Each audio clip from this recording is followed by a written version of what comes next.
and discussion about challenges that we're facing, the opportunities, the benefits, and getting you really involved as well. So I would like to say that when you make comments in the chat, please put to all panelists and attendees, because I think it's already set as just panelists. And whilst you're welcoming yourselves, please put where you're from, and also 1 or 2 words of how you're currently feeling as a parent of a teenager at the moment during this pretty unprecedented, unusual crisis that we're going through. Just to let you know that people can save the chat, because I imagine people will be coming up with ideas and suggestions and kind of coming together to support each other. When you do save the chat, please be aware that all your details can go out there. So don't be putting your email address or anything that you don't want to share with the rest of the world into the chat.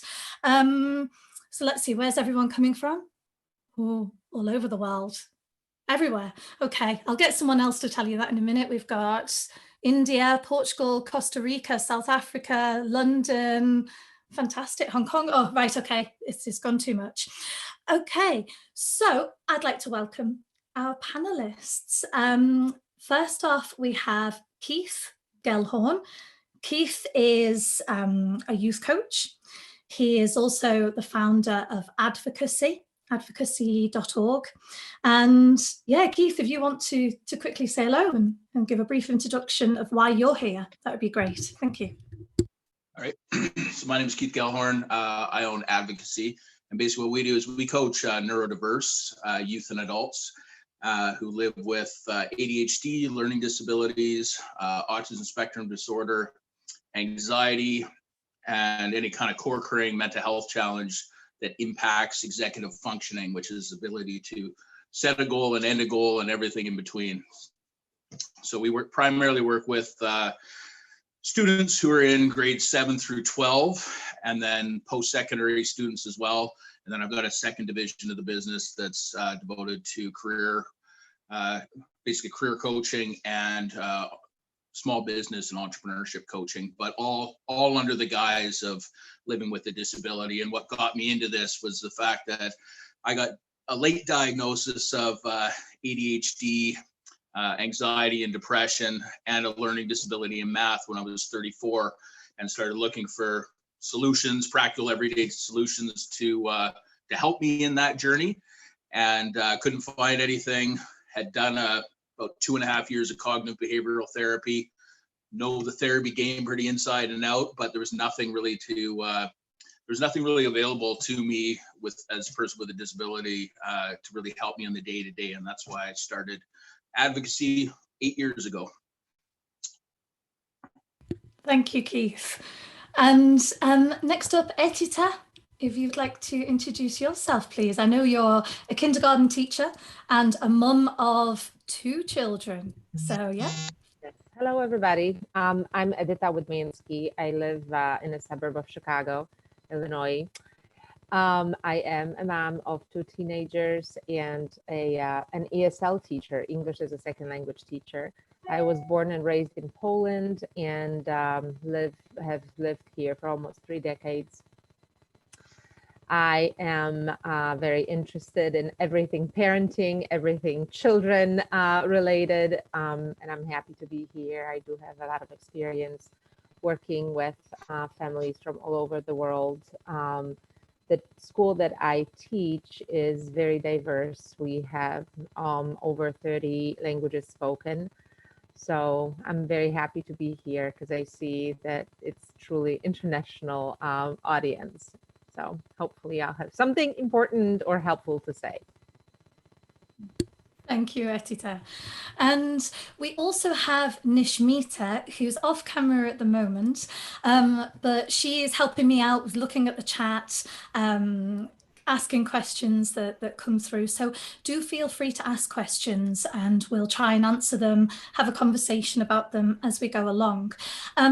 Also, we have a LinkedIn page. It's entitled Parenting with a Coaching Mindset. Do join us. Any questions that we don't manage to answer within this hour and a half that we have with you, we'll try and answer them on LinkedIn. So do get on there. Also, before I introduce Rachid and myself, this is part of a bigger series. We are going to be running a youth program soon. We're kind of haven't finished the name of it yet, but it's going to be Youth Life and Leadership Training. Free course for young people aged 15 to 19. So hopefully that'll be coming in the near future. We'll hopefully be having some webinars as well for young people and just all around young people and parents. Okay, so I'm also going to introduce Rachid Choaibi. He is the founder of Youngscape and a parent himself of teenagers. So over to you, Rachid. Thank you, Leah.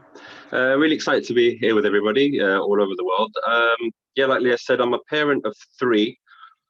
One teenager actually who's 17. The other one has just turned 20 and she doesn't stop reminding me of that. And the youngest is 10. So quite kind of diverse needs and kind of emotional states during this time. Like Leah said, I was a youth worker for many years before going on to a fundraising career. I've just recently finished a master's in applied positive psychology and coaching psychology in the University of East London. So yeah, I'm based in London.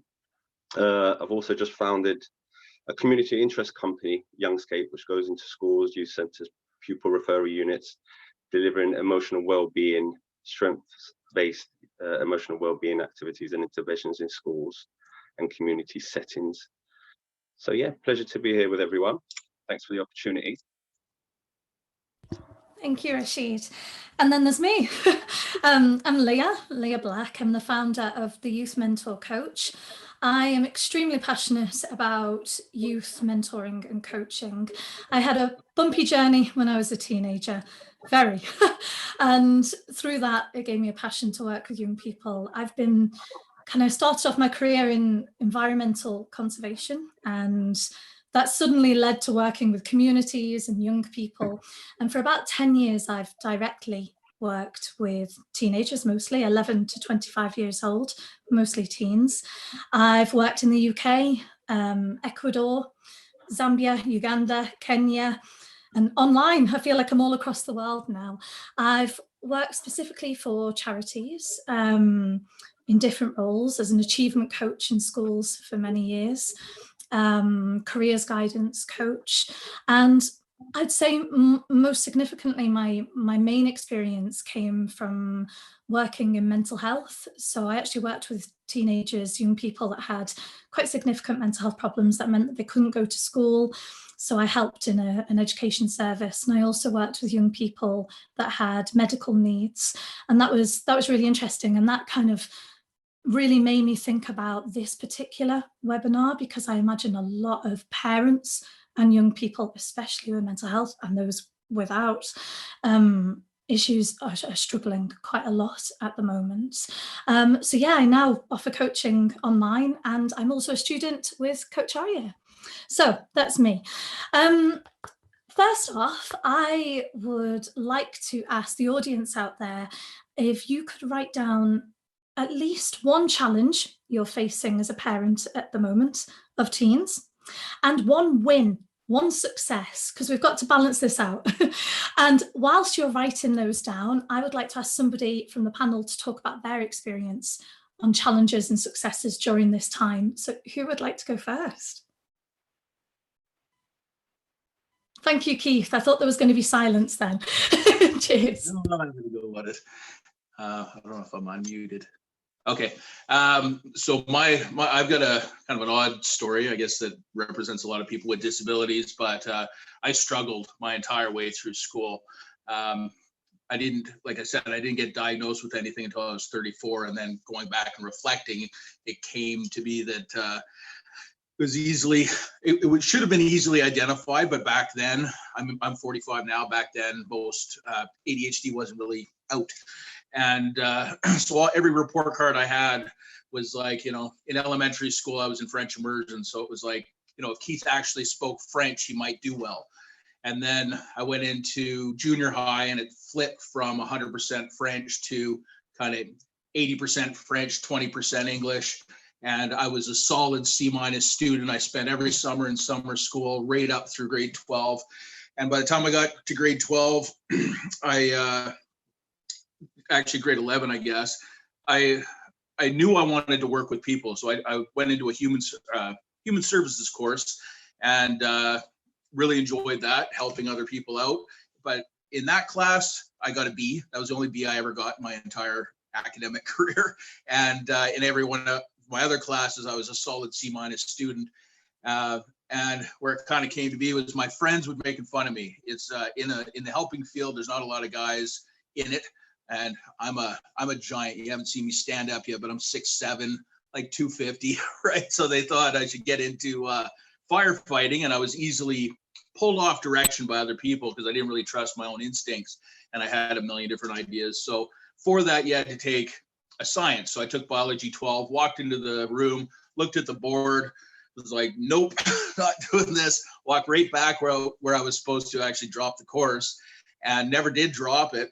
And I didn't get called, and I got called into the principal's office at the end of the year, and we're going through all the courses, and he gets to biology, and I said, well, I'm going to fail. I didn't attend that course. And he told me, well, Keith, given your performance here at this school, it doesn't matter what you do in life, you'll always be a failure. And that was my send-off in adulthood, and it followed me like an anchor. When I went off to post-secondary, it took me 6 years to get through two years worth of post-secondary, and was told I wanted to be a social worker, and was told that, based on my academics at that point, that all I would ever amount to be was a tradesperson. The guy told me to be a plumber, and based on my height, I said I never want to be a plumber. But ironically, I am a Red Seal journeyman plumber and a gas fitter. I did accomplish that, and the whole reason I got into this was really the pain that I experienced as a junior high and high school student, and the amount of work that I was attempting to put in. And achieving no results was just absolutely excruciatingly painful. And I wanted to, the reason why I started focusing on post-secondary students at that level was, first of all, there's funding in Canada for that. So that was an easy fix.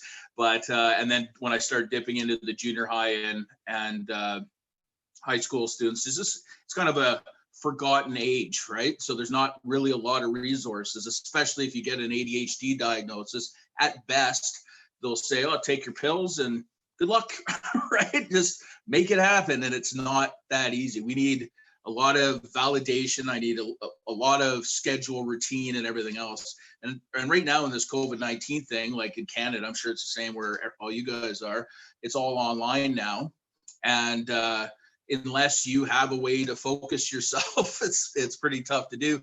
And most parents, to be honest, there's a genetic piece to it.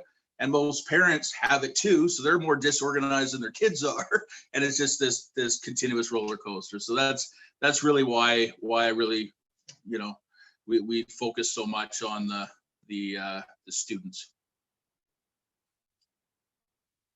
Thank you, Keith. I'm starting to see lots of messages coming into the chat about challenges and successes. So one of the biggest challenges that is popping up is screen time. Screen time, kind of worry about their digital activity, what they're doing online.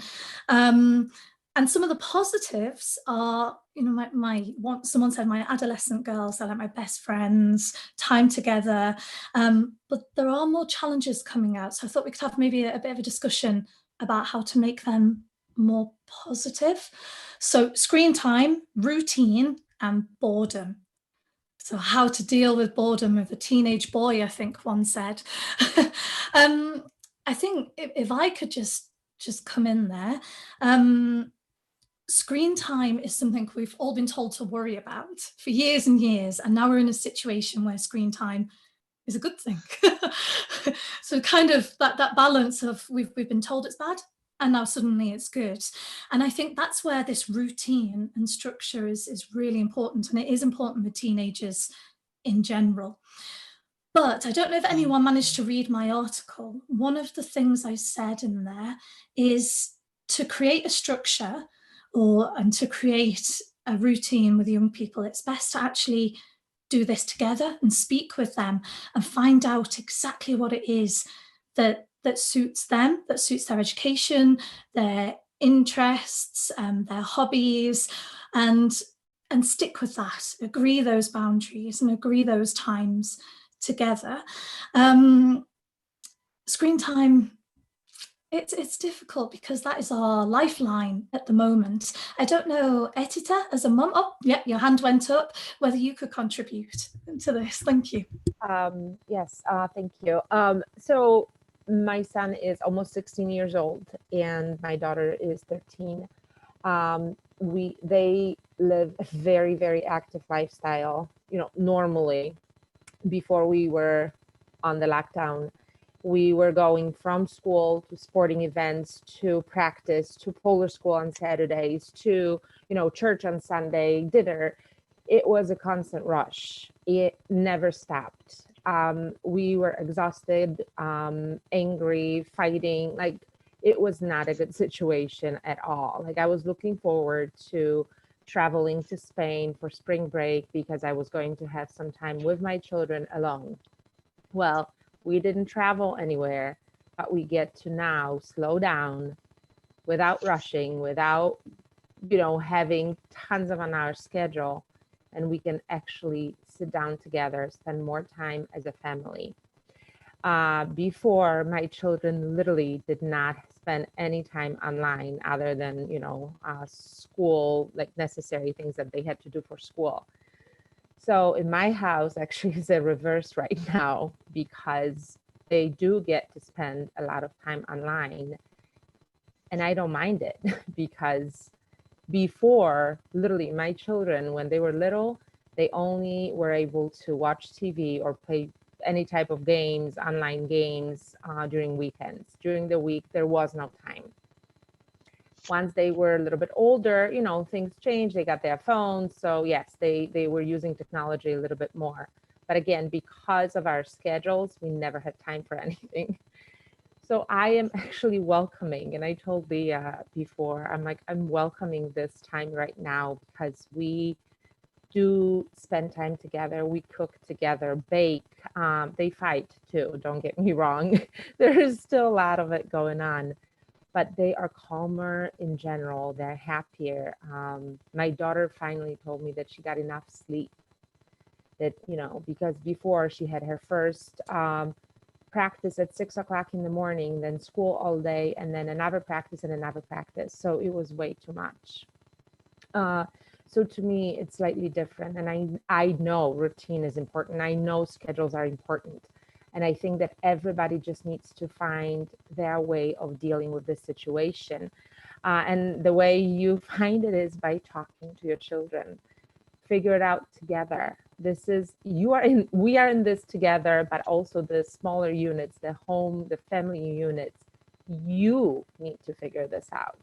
Nobody can tell you what's best for you. We can give you different tools, of course. But the most important thing is you need to come up to some kind of a conclusion, what works for you. So that's just my little bit. That's what worked for me. Maybe it will work for others as well. Thank you. Thank you, Edyta. And that trying to understand your child's point of view as well in the situation and how they're feeling and the emotions that they're experiencing, their fears, their worries, but also the other way around. So, try and help your child understand how you're feeling and not too many worries, but also that you are human as well, and that we will worry and we'll also be happy about certain things and appreciate certain things. And for me, that's a big one, appreciation and gratitude for the times before and those moments that we have now together, that togetherness, and listening skills. Absolutely. Those listening skills are super, super, super important. Actually, spending that time together and trying to understand your child and what it is that suits them, because we're all individuals and every single person is different. So we're not experts in this situation. Nobody is at the moment. The only person who really knows what to do and how they're feeling is that person. So that's our aim as coaches and as parents, as youth workers, is to find out more and to ask those questions, to find out more. How are you feeling? What are you worrying about? You know, what do you miss? What are you looking forward to in the future? And just really holding those conversations with a lot of unconditional positive regard. And for me, it's acceptance as well. You know, we need to aim to move towards acceptance. We cannot change this situation, and we do not have control over this situation at all. And for teenagers in particular, especially if you've got mental health problems as well, is that control is really important, and be able to know what's happening next, and actually to look at what we can control and what we can change. So number one for me in that is our thoughts. We can control what we're thinking. We can. It's hard. We're not used to it, but it's something we can move towards. And we can change how we're looking at this from a different perspective. So language, our use of language. Oh, I hate this. You know, I'm stuck at home. I'm bored. Actually, you're safe at home. Look at what's there. What we can do. And I was thinking before this webinar, when I was a teenager, oh, I can't even imagine how I would have coped as a teenager in this situation. I would have hated it. I would have been a nightmare. My mum would have gone crazy. I would have. And I was thinking, what would I have done? And actually nobody would have known what I would have done unless they'd asked me. So I would have absolutely loved to have had like a theme every week and done art and turned my bedroom into like a special den, rainforest one week or a beach the next, reading, dancing, music. And also I would have wanted my own space, my own 2 hours when no one knocks on the door, no one comes in my room. But the next person would be completely different. You know, they might want to speak to their friends all the time. They might want complete silence. They might want to be online doing gaming, etc. And actually someone said in the questions, is there more than gaming? Yes, there is. I wrote an article recently, Coach Choaibi published it this week, and there's a list of all different types of things that you can do. And if they're not relevant in your country, you can Google search and try and get some inspiration from it. So I'd like to move to Rachid, who is also a parent, and to see from his perspective. Sorry to interrupt, but I just, before you move on to a different thing, I wanted to ask you, maybe Rachid as well, a question. So you both, you and Edyta, talked about communication a lot, and you just mentioned that you sharing with your teenagers is important, but maybe this is a cultural background, maybe generational from my parents, but there is no way that my parents would ever say what's on their mind. And I've been trying for decades at this point. You know, my parents are old school, they're protective.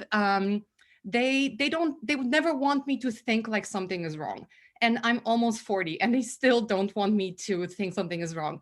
I imagine that my parents aren't the only ones in the world. So what tips do you give for parents, since the parents are in attendance? How do you open up to your kids? I imagine it must be pretty hard for some parents.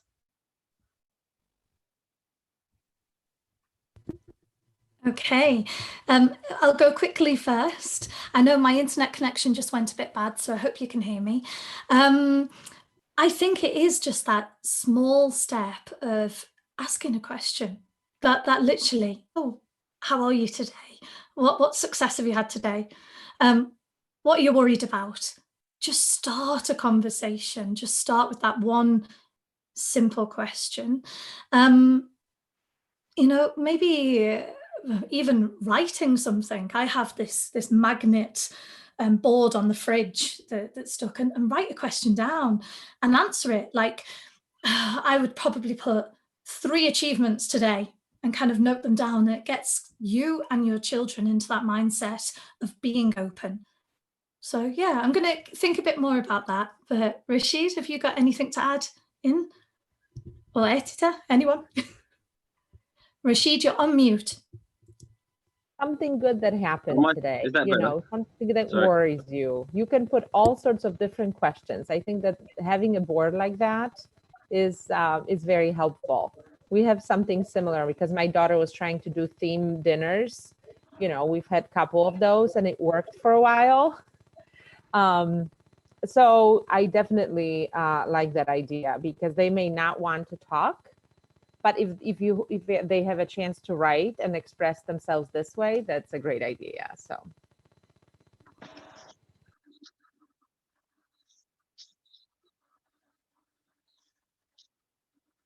Go ahead, Rachid. Am I hearable, audible? You are. A couple of questions there. I think go back to the question, was it Magda that asked about how to communicate? I think it's the one key thing, is it communication and how we do it. And I think especially with teenagers, there was a question earlier, I think from one of the participants, Darmish, I think, said that he feels his teenager just doesn't care about his feelings. Teenagers, obviously, I think, care a lot more and understand a lot more than we give them credit for, and a lot more that they will definitely let on. And times have changed in terms of parenting. What Magda was alluding to, my parents are very similar. They'd show you love without actually even saying or expressing, but they did it through other ways. And I think that is the priority, is making our children, teenagers, feel safe and loved. It's not always easy. I think we dedicate in this day and age as parents a lot more to our children's cognitive and emotional well-being than our ancestors ever would. They would have found these times bewildering. And I think this time during the lockdown and during the pandemic is even a greater time. But I think sometimes we feel guilty as parents, and everybody on this webinar is probably very, you know, passionate and cares about how they're coping with their teenagers, which is why they're here. I think sometimes we put too much pressure on ourselves. And I think we need to be realistic. Right now, it is about focusing on the family dynamics, prioritizing that, positive family dynamics. You've alluded to that, Leah. And it's not about being the best possible parent and to take away that pressure. It's about managing this situation as best as possible. We are in a global pandemic, and I think it's enough sometimes, like you said, Leah, to celebrate little successes that we are keeping safe, we are caring, and we are doing our best to sort of save lives by not going out and spreading the virus. And that's something we should share with our young teenagers and children. What have we achieved today by staying safe? Having that emotional attunement, listening to needs. We do have to open up conversations, even though it's difficult with teenagers, it's difficult enough with parents, having to juggle working from home. A lot of us are doing that. More bills, less sort of income in the home. And just be honest, there's nothing wrong with saying, I feel overwhelmed as well. We're all in this together, this unprecedented sort of uncertain time. What do we need from each other? It's not always easy, especially with teenagers. They just sort of shrug you off.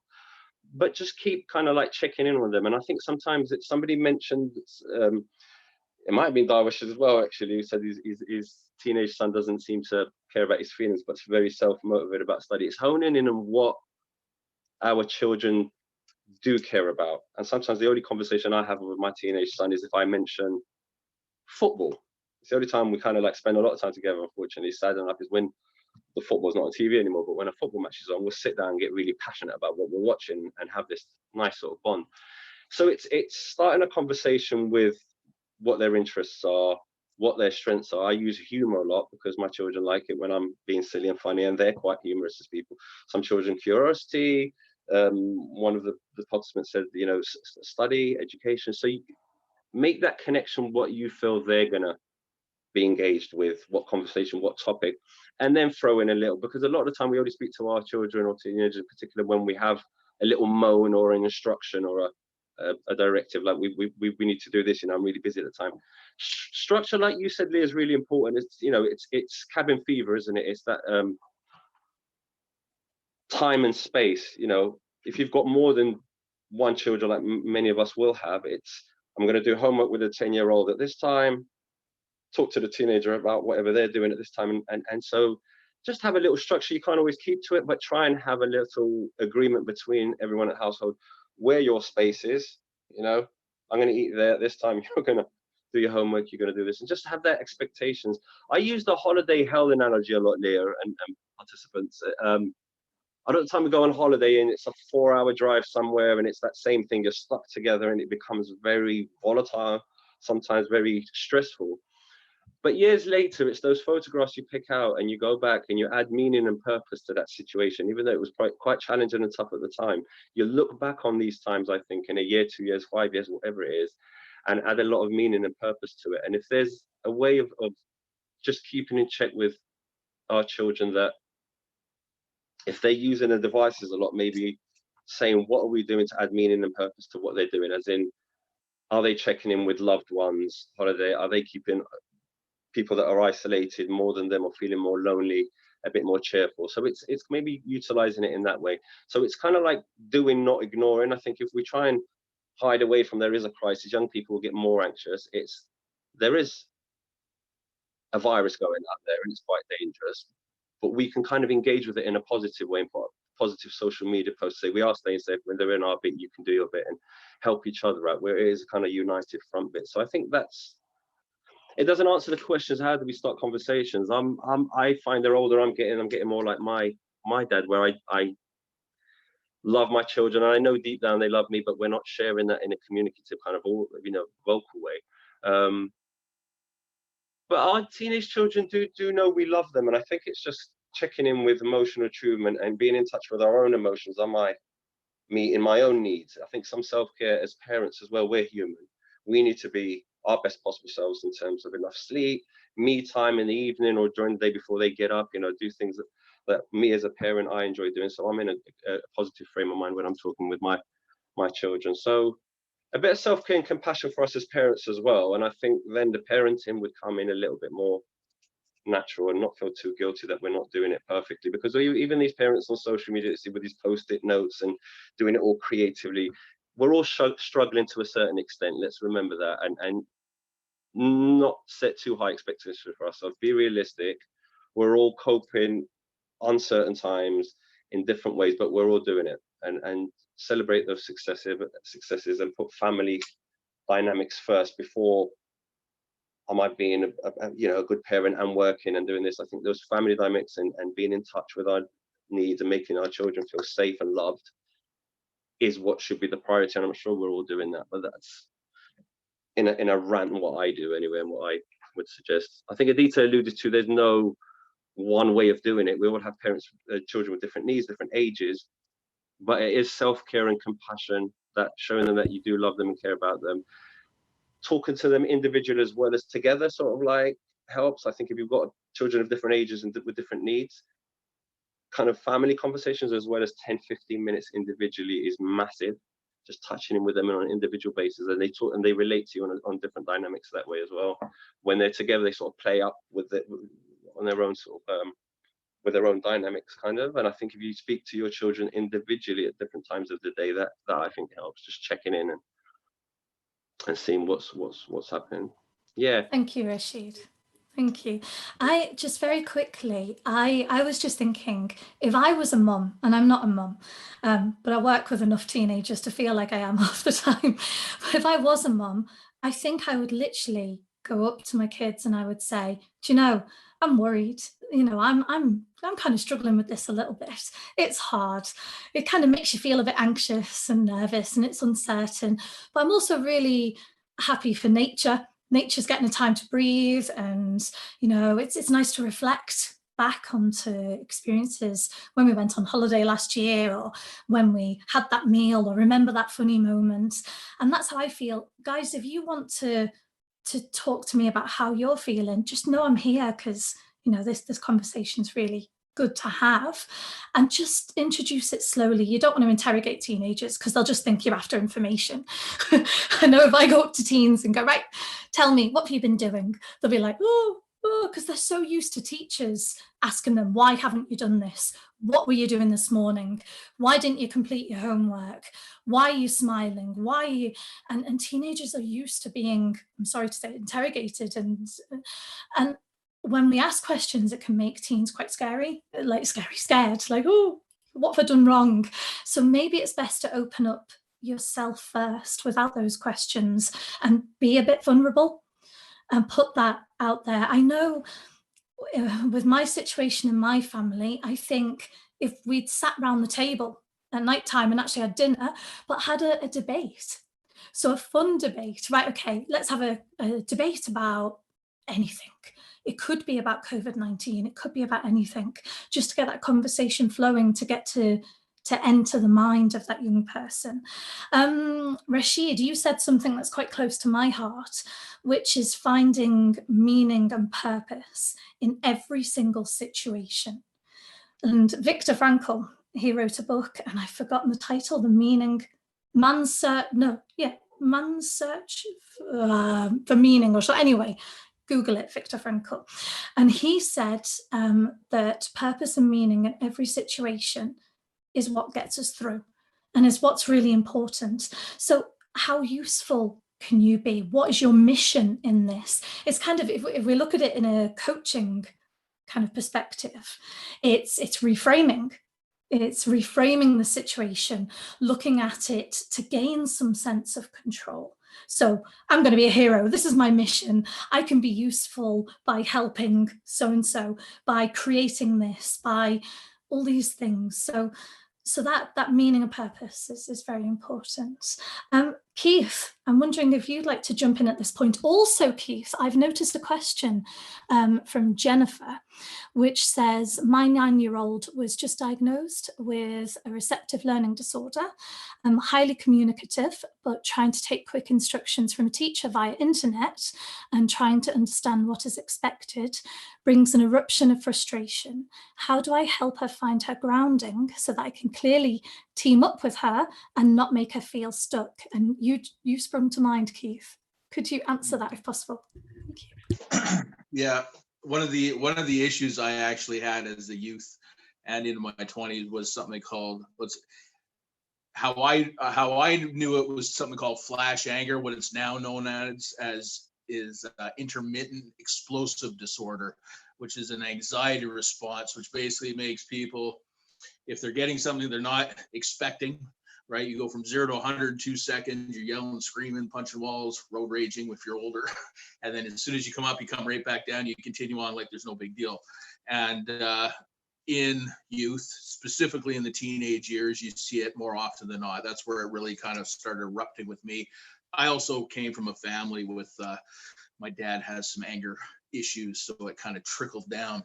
But when that frustration does come about, I totally understand what you're talking about, coming at a 9-year-old perspective, when things aren't perfectly clear and you're trying to interpret it and your mind's going in a million different directions with all the other distractions that are going on, that things can be tricky. So with that being said, that is a piece, specifically now, knowing that they're probably doing it remote. So it's, I would imagine she's in an e-learning environment, that 100% she's going to need somebody to sit down with her, decode that information, and then do a step by step by step. I do this, then this, then this, then this, then this, and need validation all the way through it. Even to this day, I have to do that for myself. I have a processing disorder. So if I'm giving a huge project that I have to do, and there's a million of them when you run your own company, I have to break everything down. I use multiple tools. My favorite one to use is something called a passion planner. So I have my online calendar, but I also have a planner, and then from the planner, I break it down even further than that. But that's the way you got to do it. You have to literally sit with her, help her understand what the big picture is, and then break everything down into very small bite-sized chunks that she can just tick off. That would be my advice for that. And validate her along the way. I'd imagine, is it Edyta? I can't say your name, but I imagine you probably have some awesome strategies for that as an elementary teacher as well, dealing with a whole herd of them. I only get them one at a time, luckily, so. Right, so I teach language. Okay, all right. So I teach English as a second language, and I do have some students with different learning needs or emotional needs. Unfortunately, I am not an expert. I think that you have a bigger experience in this than I do, but a lot of it is just patience and spending the time one-on-one. That's what I've seen working the most with some of my students. So I do feel for all the parents who now have to spend time and really try to be parents and teachers and supervisors, and it is very difficult. I have questions from parents when I call my students. I try to have FaceTime with all of my little guys, and sometimes I spend 20 minutes on a writing activity with one of my students, but then I spend another 20 minutes talking to a parent, trying to calm them down, trying to give them tools to work with the kids at home. And to the person who asked the question, I would definitely, Jennifer, I would definitely be reaching out to the teacher a little bit more as well. I'm sure that they have extra points that they can share with you anytime. I know that all of our special education teachers have like certain plans for each of our students who are at home and doing remote learning. So I'm sorry, I cannot give you a particular strategy, except that, you know, contacting a teacher, maybe that person would have something specific for you. Thank you. I was just, I'm thinking as we're going along, so I'm kind of changing the conversation ever so slightly here, but back to communication with our teens. In the article I wrote, I mentioned about a suggestions box. So when I work with teenagers, I always want their suggestions, their input into what we're going to do next term or in the next project, because their voice matters, and it can be really good. And I was thinking, if you can put this into a family situation, so you have literally a box where people can put their worries in, the whole family, parents, kids, put the worries in, put their successes, put some a motivational quote, anything, and then you read it out at the same time each week, and that could be like a family get together. And as I said in the article, you will get some funny ones. So it could cause a bit of a funny moment, but it is a way to get you all talking. So if you're worried about starting that conversation, that is another way. Another thing you can do is a quiz. I love it. And when I'm got my youth groups, do some kind of quiz, think up some random quiz questions and have a family quiz night. Any way to get that communication started if it's not something that you usually do. And I think as well, some teens don't want to communicate. They do, but they don't. They want to know that you love them. So do make sure you say you love them, no matter how much, even if you get a rejection. You know, I remember as a teenager, I would have been moody no matter what anyone said to me. So, but actually do keep saying you love them, because it means a lot. And I know it does from working with teens. They do pick up on this. They see the love, even if they don't respond to it. So if you send a text message, even to them, even if you're in the same house and they don't respond, it doesn't matter. It means that they've seen it and they've heard you and they know that you're there for them. And that's super important. And I think a lot of teenagers as well find it easier to draw and to write. So make sure there's lots of colouring pens, paper for them to draw their emotions and their feelings. And they don't have to share that with you, but just kind of encourage that side of things. Okay. Would anyone else like to add in anything, any ideas spring into mind, suggestions, stories from your time in lockdown as parents and youth coaches? Edyta, Rachid, Keith. Oh dear, I'm getting the silent treatment. Okay. Okay, we'll take this from a coaching perspective then. Are there any tools or approaches, so coaching tools or approaches, that would be particularly helpful for parents at this moment in time?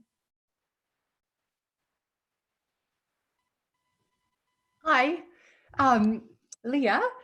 First of all, I think you need to also unmute people because I've been muting them because of background noise. But I did want to share something because I love this thing in every context, and it's set sensations, emotions, and thoughts. And it's literally the first thing I learned during coach training.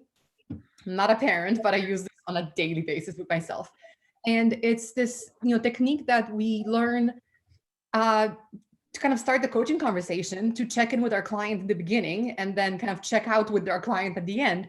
But I use it almost as self-coaching, and I think it would be really helpful for parents for themselves, but also asking their kids. Because, you know, if you just ask me, how do I feel? Ask me 10 times and I will use a different phrase to answer. But, you know, if you ask me kind of how is my body feeling? Like what sensations are happening, right? What emotions am I experiencing? And what am I thinking? That's still asking me, how do you feel? But it's breaking it down to different different components to kind of raise more awareness into what I'm actually experiencing.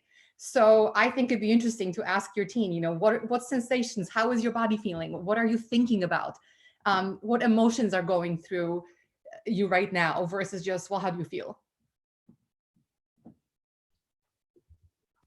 Thank you, Magda. I love SET. I've just been taught it, and it's really, really good.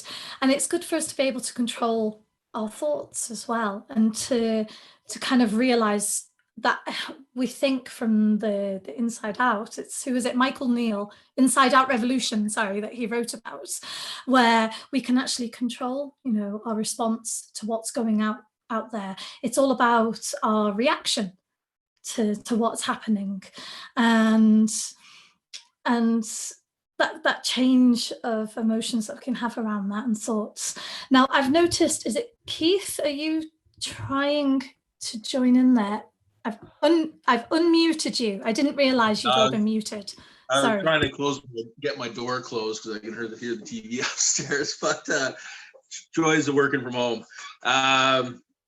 No, I did have a comment though on some strategy in terms of helping kids out and be prepared. Like, so the way we coach, I got about 50 students that I coach I've got 2 other full-time coaches that work with me, and that we're 50 students that we're coaching on a weekly basis. How we do it though is we do like 3 months in advance. And so we basically take whatever you have to work on, what's the long-term goal, so we can really plan from now until the end of the semester, so the end of June, and then lay everything out in something called a passion plan. I bring it up again. This is my version of a textbook. I should make money off these guys because I use it so much. But the planner goes from 6 in the morning till 11 o'clock at night. It has a personal to-do list, a work to-do list, big empty space. You write whatever you want, and you can see your week in one shot. And so what we do is we take all the big projects, lay them out over the next 3 months so you can see what's coming on an easy to do scale. And then on a week-to-week basis, we put all the big projects down, and then we treat it like a school day. So if you typically go to school from 9 to 3, we schedule off from 9 to 3. What specifically are you going to accomplish during that period of time? And with the fact that everybody's on this e-learning environment, and most students here in Canada are getting somewhere an hour to maybe 2 hours a day worth of homework, but there are still big, there's projects that they have to work on, especially the high school kids that we have now, grade 11 and 12, who are really prepping, especially grade 12 in specifically, I'll pick on those guys because they are prepping for that post-secondary transition. And if you go into it saying, just go kind of willy-nilly, like, hey, do your 1 hour homework a day and don't really prepare yourself for anything else in the future.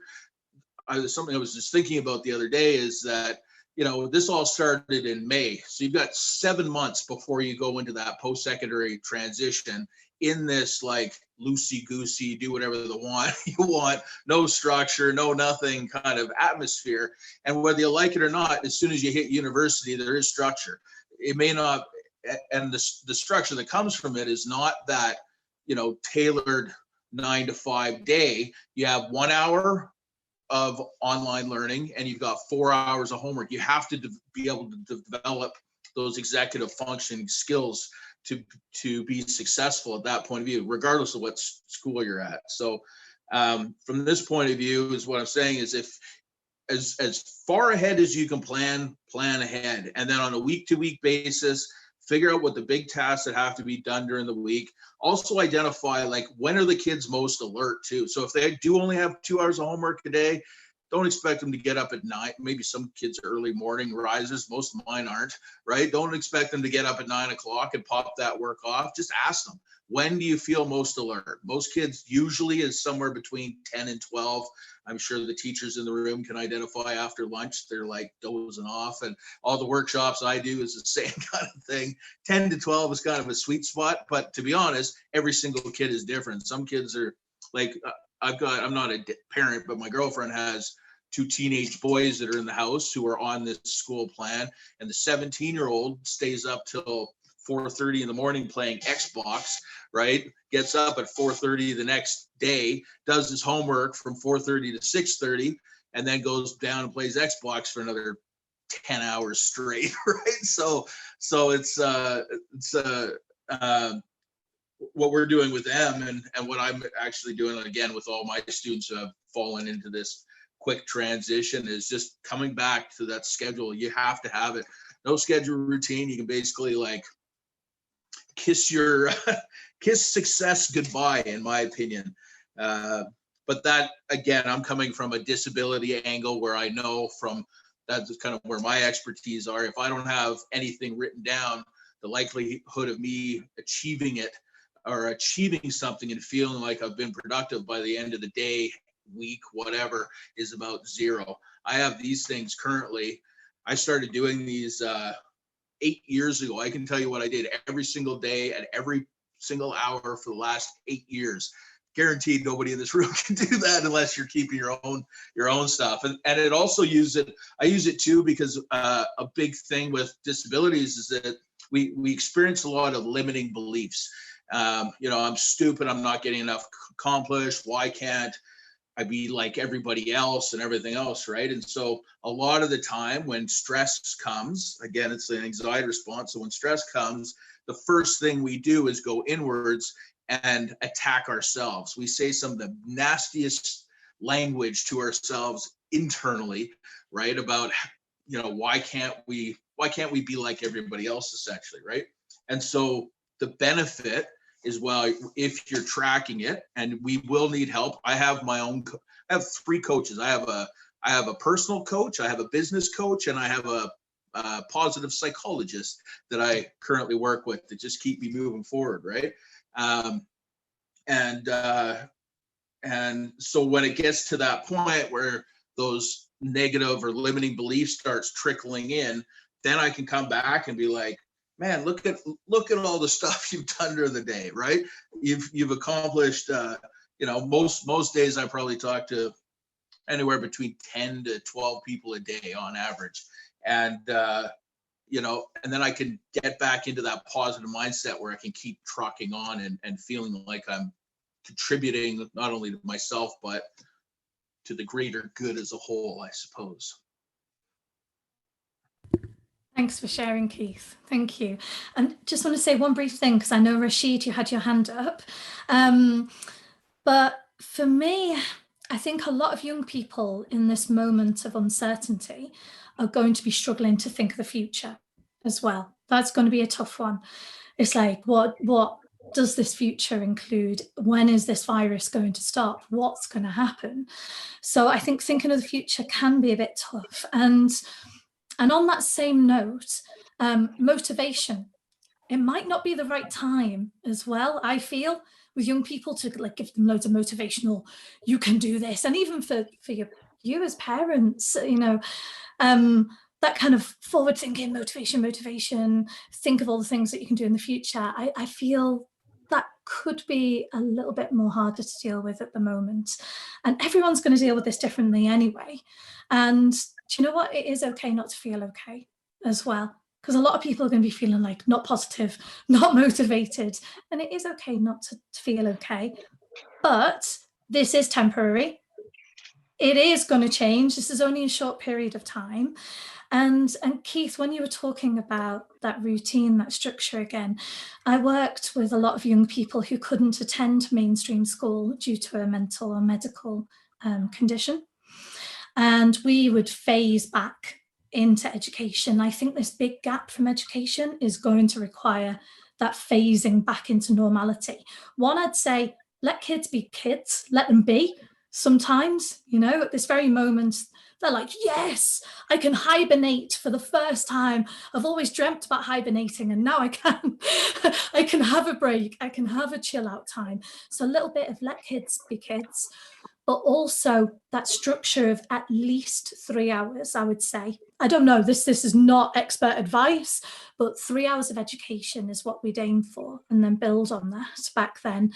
And some alone time with education as well, and phase them back into school. And the next stage of all this is probably going to be your kids worried about going back to school and even getting a bit of social anxiety, or the opposite, kids desperate to get back to school and see their friends, but to be prepared for that. So Rachid, I don't know if you'd want to add on to that. Yeah, am I on mute? You can hear me? We can hear you. Yeah, it was just going back how we could use coaching. I think with coaching your own children, it can be a little bit of a challenge if it's kind of suddenly we're going to do a coaching session. Obviously, it's not going to be very realistic, and children will pick up very easily if dad's not in dad mode. But I think if we keep it in mind as a mindset or as an approach when we're communicating, we have a coaching approach in our own mindset, as in we're going to look at solutions focused kind of conversations if they have certain worries or anxiety. A good model is a very basic coaching model, a GROW model, GROW. So the goal, can't remember what they are was for now, the resources that you have for that goal, the obstacles, and then the will or the way to kind of go forward with that goal. You don't have to stick that rigid. I think even sometimes goals, like you said, we have to be real. Are they going to have specific goals? It might be, I like using the word intentions. If somebody has an intention to just be less stressed today, or a bit more engaging with his siblings or whatever, that intention, how we're going to go about it. And then just talk about what resources I could help you support with that, who else, and let them lead. Because people usually think of coaching as the coachee, in this case would be your children, are the experts of themselves. And I think that's quite empowering for children, teenagers in particular, if you give them that kind of responsibility of, I'm going to coach you, but you know yourself better. You're the expert of yourself. How do you feel you could fulfill that intention, that positive intention, or that goal? What resources do you have available? Who could you fall back onto? Who could you use? Your skills, what strengths do you have to fulfill that? And that can be really empowering for teenagers in particular. We've had this conversation, me and you and I, Leah, about the balance between mentoring and coaching. And some people like to kind of define it quite explicitly. And for you, you've said something important in the past to me about a blend of both is kind of like where you can actually hit a sweet spot with young people in particular when you're working with them. So I think a blend of mentoring and coaching. So if we define mentoring as being the mentor, being the parent is the expert of whatever you're discussing or dealing with, and coaching is the young person, the child that is the expert. A blend of, when I'm speaking to my 10-year-old, he needs guidance on his homework. I'm mentoring him. I'm giving him my expert advice, my life experience. Whereas with the older ones, maybe they need a bit more solutions focused. They want to go somewhere and it's motivational. But then again, I was just having a thought as Keith was speaking, is when I'm talking to my 20-year-old, she's quite specific in, I want to find this course or this work experience or this internship. And I would become more of a mentor in that parenting role conversation with her. It's more like, well, I did this in the past and I know this colleague who does this, and I could actually check out and send you this link or put you in touch with this. So that's more of a mentoring. But I think a blend of both is usually positive. And I think with the mindset of being a positive role model, and you mentioned unconditional positive regard, which some people just find a bit of a cliche, but if you're actually gonna, again, step into a different mindset in your own self, and it's checking in with your own emotions and your own kind of flow of thought and how you're going to approach things. If you're going to have unconditional positive regard as much as possible, it's not always easy with your children, where you really appreciate where they're coming from. That's their reality. Those are their experiences. If I as a parent feel my child is having no regard for my emotions, I have to kind of hold back on that and just kind of hear it from their point of view. So I'm going to have that unconditional regard for the positive regard. And then talk that through. So it becomes a coaching session, but it's more of a real humanistic, person-centered kind of approach to being with your children. Coaching is offering a safe space to let them vent even. It doesn't have to be always goals-focused, solutions-focused. It could be just a conversation where you're going to adopt a coaching mindset, where I'm going to hold you unconditional positive regard, give you a safe space to really kind of say it how it is, and I'm going to be as honest as I can and kind of listen to you and hone into what your needs are. And I think that's really empowering for young people, especially if it's strengths based and you're using, honing in when you go to the R section of Grow, what resources do you have? It's about their own personal resources, and that's empowering because they feel confident, they build self-esteem. But yeah, a coaching, mentoring approach can be really good, can be really useful actually. Yeah. Thank you, Rachid. Yeah, I totally agree. Totally agree. And I like that model and that perspective, because we've had a lot of conversations about mentoring, coaching, and also well-being. That is something that you've done a lot of research on as well, about youth well-being. And I think something that both you and I kind of talked about when we talked about well-being is compassion.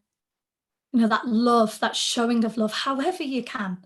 There's no one secret kind of task or answer to that. Just saying that you love them, show you're there, check in, and also self-compassion. Put yourself first too, as well as your children. We put our children first a lot, but don't forget yourself, because children and teenagers are very, very good at picking up on when you're upset as a parent, when you're worrying, when you're anxious, and they won't potentially tell you that, but they'll be internalizing it and thinking about it and worrying about you and how you are, because they also love you a lot. But because they're a child, they haven't learned all these communication skills. And actually, communication skills isn't something that we teach children in schools as much as I wish we did. That's something I advocate for. We don't learn one of the most important things that we need as humans, which is to communicate. So this is a good time to start teaching your kids about good ways of communicating. And Rhonda, you have asked a question in the Q&A about how do you talk to your kids if you have lost or are likely to lose your job? And for me, this, it is difficult, but they will know something's wrong. They will already know that you're worried about this, and they're probably already thinking similar things, especially teenagers. I can't talk about little kids because I haven't worked with them. And that open conversation, is age appropriate. Open conversation for me is the best thing. Oh, whatever your child is called, this time's difficult, it could have an impact. How do you feel about that? There is a chance that I might lose my job, or there's a chance that I might not. This is a possibility. How does that make you feel? And kind of slowly bringing in that conversation. But if this is very new to them and they haven't been asked these questions before, maybe step it slowly and introduce it slowly. And also, Rhonda, you asked about how do you talk to your kids if you as a family do know someone who comes down with the virus. So I think one of the first things is, does your child know the facts about the virus? There is so much fake news, false information, scary stuff out there on the news, on social media. So I'd really recommend you actually do get the facts. In the LinkedIn Parenting with a Coaching Mindset group, I've shared some information in there. There's a book that you can download for children that explains coronavirus a bit more. There's some videos, etc. So just to first explain and check in that they know what the virus is and how it might affect people. And then have an open conversation about it. How does it make them feel? How it makes you feel? Yeah, just that open. Edyta, I'm wondering from your point of view as a teacher and a parent, what you could provide an answer for on that. That's very true, what you've said. I think that making sure that the kids know that they are safe, that's the bottom line. They can find all sorts of information online. They talk to their friends, they hear, not in my son's school, but at a different high school, there was unfortunately a death of a 16-year-old student. He had some, of course, my son was talking to his friends and they found out early on that the boy had some kind of underlying issues. And then they sort of, they were talking amongst themselves. They were trying to figure out what happened, how it happened that the boy passed away. But they all basically reassured themselves. They were talking about how, they are healthy, they are physically healthy, emotionally healthy, they are staying at home, they are taking precautions. The parents are staying home, they are not seeing one another. They actually were planning some kind of drive-by birthday, which are very popular right now. And we've done it as a family. We have done it for our friend's daughter, but I was the one who was driving with my kids in my car. So there was no other children around, but the boys were planning doing it for somebody else. And my son said, oh, I'm going to wear a mask and gloves, but I'm like, no, you will be with other boys in the car. No, you cannot go. I said, because you don't know who they saw, who are they hanging out with. We are not doing this. And Max did agree. He's like, you know what, you're absolutely right. I'm like, we'll wait. I know it's difficult, but we can wait a couple more weeks. We have to for our sake and for everybody else's sake. My kids worry about grandparents who are in Poland. Both sets are in Poland, the family in Poland as well. They do worry. That's something that comes up quite often. They worried about, like Leah said, that there are parents who are financially not very stable, and especially in these times, which are very scary. Their reassurance is very important. There are ways, parents can reach out to school districts. There is help, financial and nutrition help. Parents, families can receive lunches, breakfasts, from food pantries, from schools, again, financial support from different schools. Contact if you are in this kind of situation, contact your school, contact either the principal or the social worker, reach out to people. I've said it before, you are not alone. You are in the household. Yes, you are the small unit, but there are many other people in your situation. So reach out to others, start asking questions. Don't think that, because of your situation, you just have to figure it out by yourself. No, there's plenty of help. And also, this is also the time where your friends appear, whether or not they're true friends, because there are small things that we can do for others, whether it is a conversation, whether it is, some groceries dropped off at the front door. Any small gesture is very much appreciated. So if you are the person who is a little bit more stable, like myself, I am a teacher. I do remote teaching from home, but I do receive a paycheck, and my children know that, yes, financially we are stable, we are fine, we will be okay. But they also see that I do things for others. So they learn from me that being empathetic and being caring and sharing is something that we all need to do. If we are at a little bit better position than others, then do something for others. Of course, be still safe. What happened was my daughter basically told me not to go to my school district anymore because she found out that the town that I teach at had a high number of cases, of COVID cases. And she knew that I was going and delivering lunches to my students. And she's like, Mom, I worry about you. Please don't do it.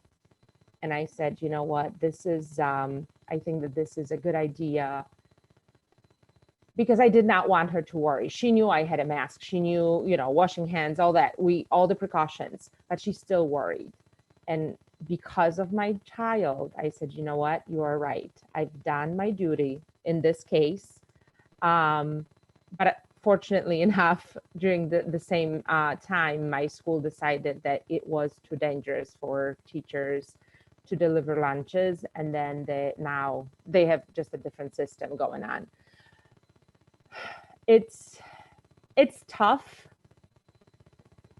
but again, it's like, take a deep breath, think about it. There are things that you can do to help others, help yourself. And again, there is no one answer. This is the part that I think we are all struggling. We want one solution. There is no one solution. We just have to figure out what works for us. And I'm sorry, I'm not being maybe too helpful, although I did get, thank you, Chris, for the compliment. Like I said, I'm looking from this perspective of a teacher, and a very caring teacher who really works very close with the families. And the one good thing that I see happening in my place of work is the community building is even bigger or better right now than it's been before. Parents are so grateful for every little thing, for a phone call, for the groceries, for lunches, for any type of help you can provide to them. It's truly amazing. Literally, I've been calling even the parents who are not the parents of my children in my program, but just because I know them, because I've encountered them, over the years, and it is just so nice to hear from you. See, so even a phone call to somebody else, it makes that other person feel better, but it also lifts you up. So like little human things, basically. So I'm sorry, I'm just like keep on going and going. Don't say sorry. That was so helpful. And I think everyone agrees how helpful that really is. So thank you. And I think what you picked up on there as well, I'd like to continue with, which is teenagers like to feel useful, like to feel proud, like they've made an achievement, they've had an impact during this, a positive one. So to give them a task or something where they can help others is a really good thing for them. And I think Magda and I have been talking about something that she saw on Twitter about time capsule. So it's brilliant. It's a fantastic idea. Who's the guy? I better say thank you. So there's a guy called @KevinIsHistory on Twitter, and he said, what one item from the COVID-19 era would you suggest to a historian who wants to exhibit about what's been going on now 100 years from now? And I think little things like that to get young people to think about what this moment might mean in the future as well for history is kind of a really, really good idea. We did ask parents to ask their teenagers and children, what's the one thing that they'd recommend for a time capsule. So it'd be really good if you could share that on LinkedIn, on the group as well. I think that's such a good idea, and you can expand on that in that article that I wrote. There's lots and lots of different things that you can put into a time capsule: photographs of now, stories, your emotions and feelings, etc. So it's kind of making the most of this time together as well, and this time to have these new experiences. Oh, Edyta, yes, please go. So I just shared a Google Doc, something that we've had at my school that was shared with teachers and parents. I hope it works. If somebody could click on the link and let me know if it works. You can print it and then have your kids work on it at home. That's just another activity along the same lines as what you were saying. It's just for younger students, maybe. Thank you.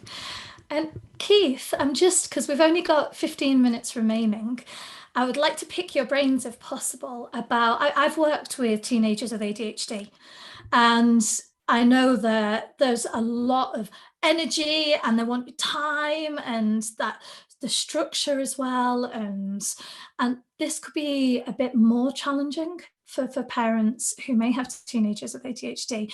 Have you got any suggestions at all, and tools or guidance for those particular parents, if possible? I was just thinking about some of the noise counseling things that you can use. So one of the tools that I use, and this is something that you can use, either encourage your kids to download on the phones or the computers, or use it yourself to monitor them. But there's two tools that we use. One's called Rescue Time, and another one, I was just looking at another one's called Time Doctor. And basically what it does is tracks how much time is being spent either on your phone and or your computer. The thing I like the best about Rescue Time, for a small fee, I don't know, it might be like $5 total to buy this app, but with Rescue Time, you can actually nuke distracting websites, for example. So if your kid has to write, I'm talking more teenage years than the younger years at this point, but grade 11 and 12 and up. But if your kids have assignments that they have to get done, you can actually go in and you can nuke all of the distracting websites. So if it's just focused on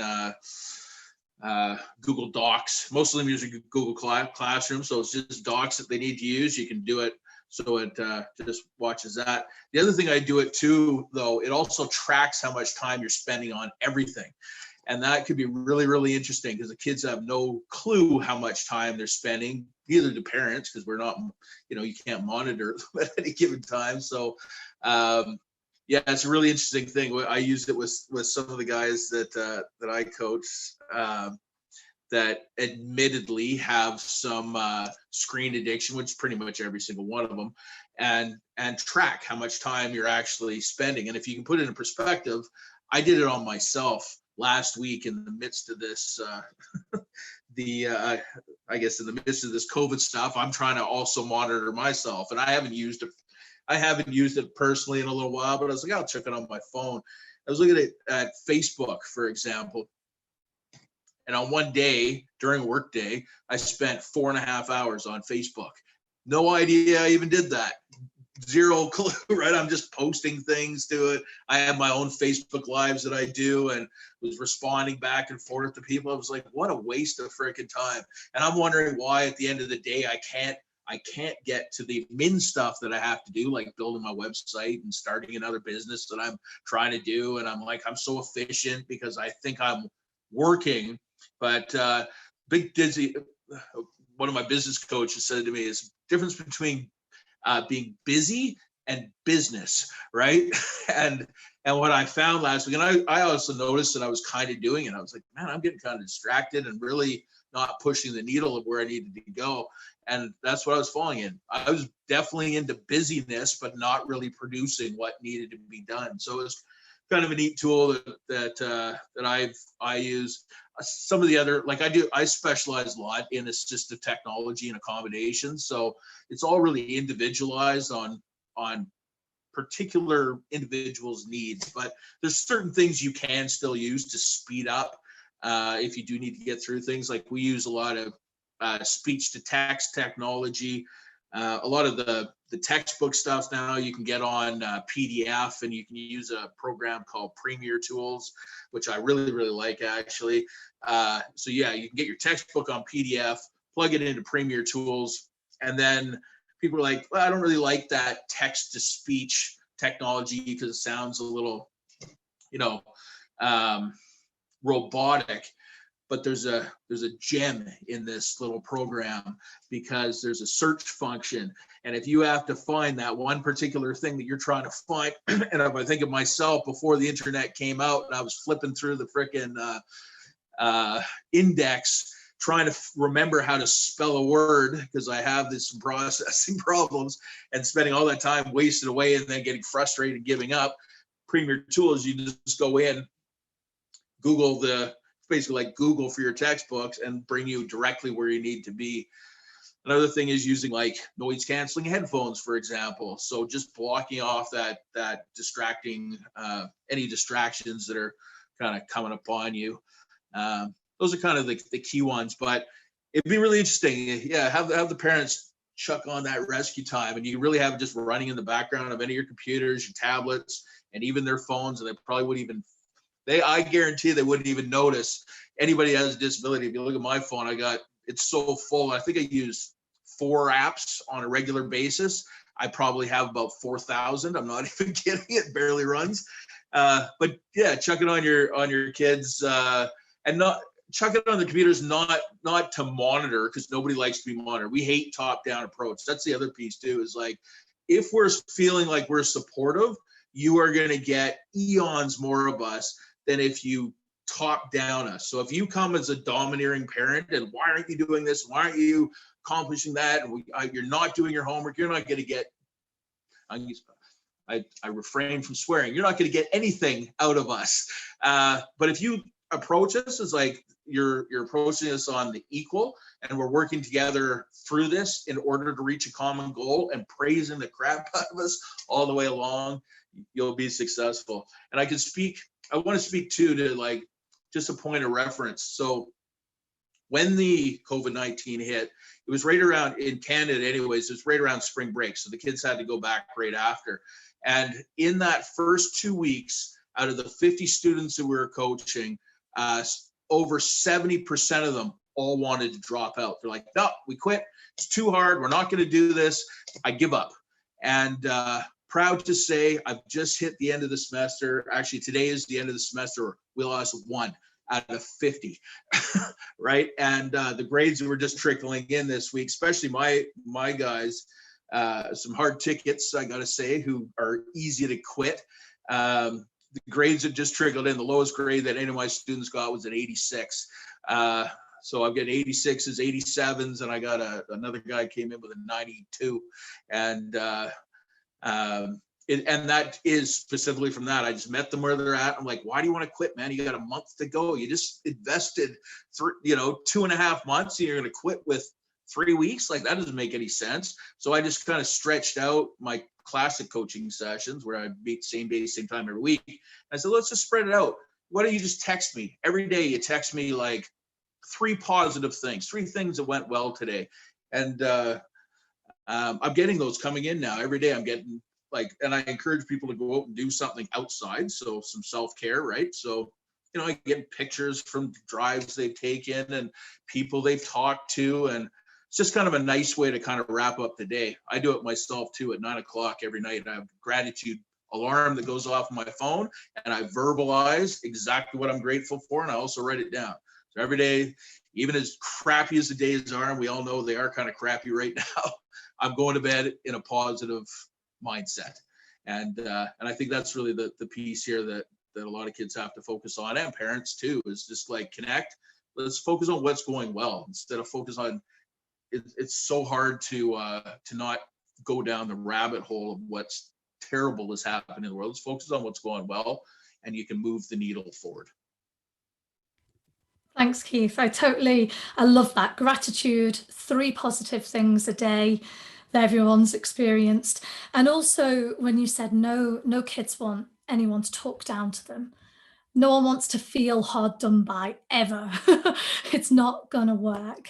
And that I've talked a lot about this in the past, about consequences and boundaries. So boundaries and consequences. Teenagers want boundaries. They want them. It helps them to feel safe, and it helps them to know those limitations. But what the key is to kind of agree those boundaries together. So, and that can go with house chores as well, and the structure at home, the daily routine, but also get the teenager to tell you what the consequence will be if those boundaries are broken, if they don't stick to that routine, because they're not going to then feel hard done by or spoken down to. It's more a negotiation, it's a partnership.